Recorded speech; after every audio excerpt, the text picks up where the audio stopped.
Hi everyone, Professor Little here. I wanted to spend just a few minutes. We're kind of in the middle of week 3 now, and by now you should have finished the chapter 2 Java Jam and be working on chapter 3 and applying cascading style sheets. So I wanted to spend a minute and talk to you about our student home page. And notice that the student home page is the index page that is in the public _HTML folder. So this is the very first file that was created for the class, the index page, and that is going to be our home page for the class. So I have kind of a rough draft here of what the page components should be. You should have a title at the top indicating the class code, your first name, last initial only, and then home page, and then also put which class that you're in, which section. Are you in online, the Monday, Wednesday, or the Tuesday class?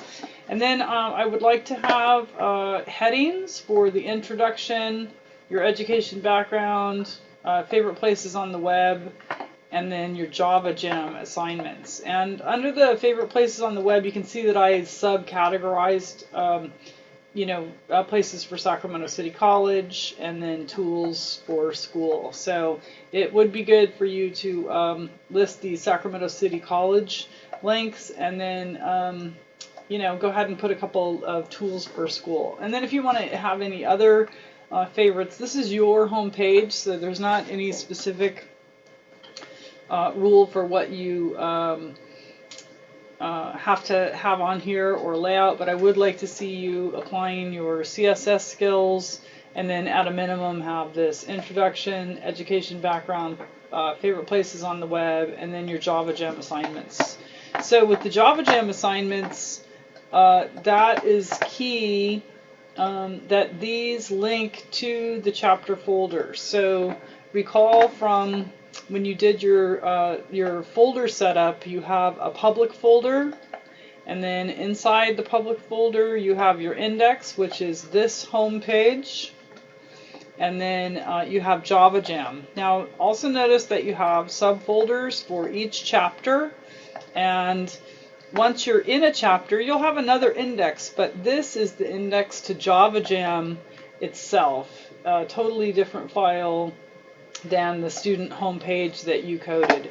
So just to know that, everything has to do with this directory file structure, and so in public you have this index, that's this index page. This is going to be the navigation page that takes you to all of your assignments for the course.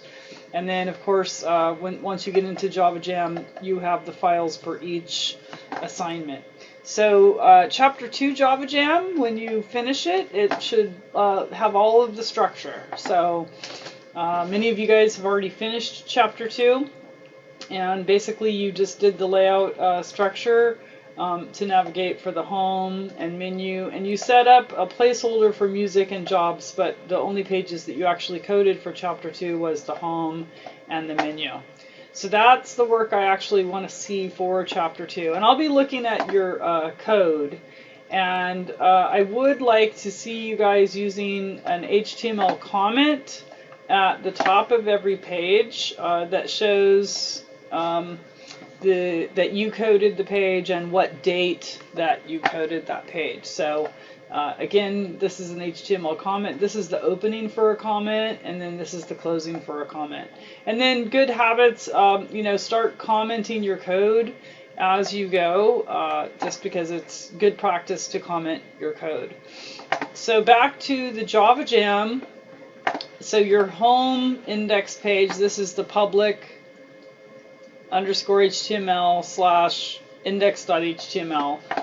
Chapter 2 will need to go to the chapter 2 folder, and then subsequently chapter 3 will go to the work that you did in chapter 3.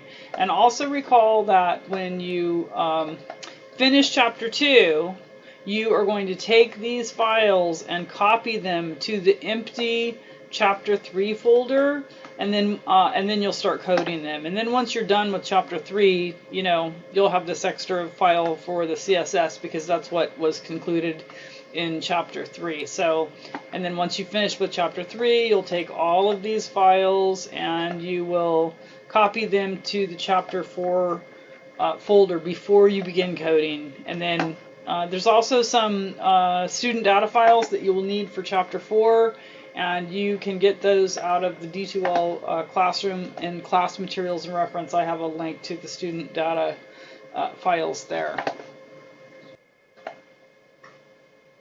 So if you go over to D2L into the content area in the class materials and reference, I have these textbook resources for you, and the student data files are on the publisher website, so you can just go to this website, to the student data files, and then download the student data files as needed. So if you have any questions, go ahead and post those in the instructor office. And also for this week, I would like you to upload to the Dropbox your compressed public_HTML folder so I can see your progress. I need to take a look at your code and see how everybody's doing. All right, well, if you have any questions, go ahead and post those in the instructor office of the D2L, and I hope everyone is doing well.